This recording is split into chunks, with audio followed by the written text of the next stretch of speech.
নমস্কার, আমি টিনা। আমার চ্যানেলের নতুন ভিডিওতে আপনাদের সকলকে স্বাগত। আজ আমি রয়েছি মালদহ জেলার আর এক ঐতিহাসিক স্থান জগজীবনপুরে।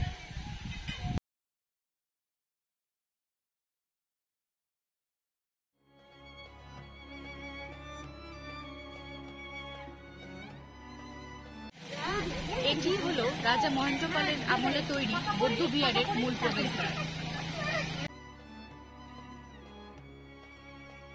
এটাই সেই বিখ্যাত জগজীবনপুর মহাবিহার। 1992 সালে সুদিন দে ও অমল রায়ের নেতৃত্বে এখানে খনন কার্য শুরু হয়।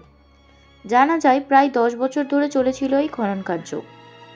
এই স্থাপত্যটির দেয়াল 1 মিটার চওড়া এবং এটি পোড়ামাটি ও কাদা দিয়ে তৈরি।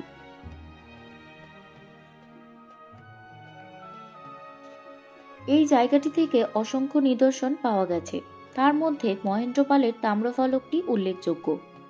এই তাম্রফলকটি বর্তমানে মালদা মিউজিয়ামে রাখা রয়েছে। এই তাম্রফলকটির ওজন প্রায় 11.85 কেজি। এছাড়াও এখান থেকে মরিচির 175 সেমি উচ্চ ব্রোঞ্জের ছবি, শতাধিক পোড়ামাটির সিল ও শিলমোহর পাওয়া গেছে।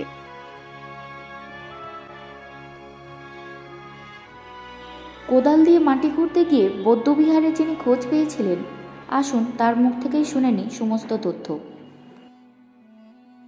এটা হচ্ছে 1927 সালের 13ই মার্চ। আমি বাড়িতে যে কোনো কাজ করতেছিলাম, হঠাৎ আমার কোদালের কোপে ওই কপার প্লেটটা বেরিয়ে আসার পরে তখন এই মোটামুটি পাবলিকের মুখে জনরব উঠে যায় যে সোনা পেয়েছে। যাই হোক, সেই দিনটা যেভাবেই হোক রাখা হলো। তারপরে বিকালবেলায় হয় বিডিওকে খবর দিয়ে বিডিওর হাতে হ্যান্ড ওভার করে দিয়ে দেওয়া হলো। তারপরে বিডিও অফিস আবার আমাদের গ্রাম পঞ্চায়েতের লোকালে কয়েকদিন যাবত রাখার পরে ওটা তখন বিধানসভার ভোট ছিল, ভোটে সবাই ব্যস্ততা ছিল। তারপরে কয়েকদিন আমাদের লোকালে ফলেনবাবু যে ভদ্রলোক ছিলেন ওনার বাড়িতেই রাখা হয়েছিল।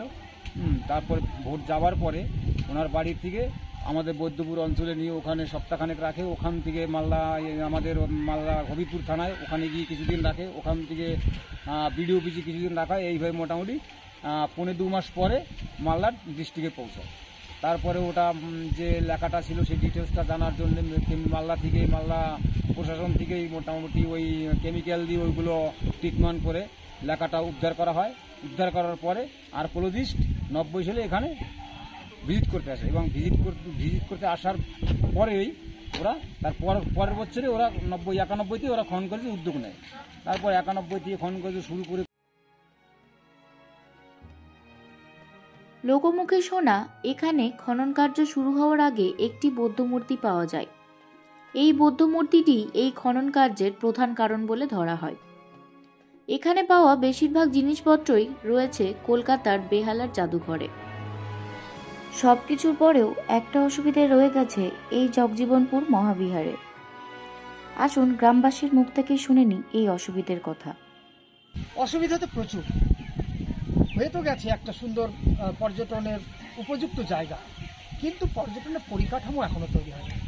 এখানকার মানুষ হিসেবে আমরা যেটা চাই, অনতি বিলম্বে এই মিউজিয়ামটা যেটা হয়েছে, স্থানীয় মানুষদের দাবি ছিল বহুদিনের, এই মিউজিয়ামটা যদি উন্মোচন হয়ে যায়, এখানে উন্মোচিত যে সমস্ত টেরাকোটা প্লেট অন্যান্য যা যা বেরিয়েছে সেগুলি যদি মিউজিয়ামে রক্ষিত হয়, পাশাপাশি রাজ্যের বিভিন্ন জিনিসগুলো যদি রক্ষিত হয়, তাহলে দেশ বিদেশ থেকে মানুষ এসে সেগুলি দেখে নেবে। তা নইলে তারা আসে, কটা ইট দেখে চলে যায়, ইতিহাস তারা খুঁজে পায় না। তাই আমরা চাই খুব তাড়াতাড়ি এখানকার ইতিহাসটা তৈরি জানানোর জন্য মিউজিয়ামটা চালু হোক।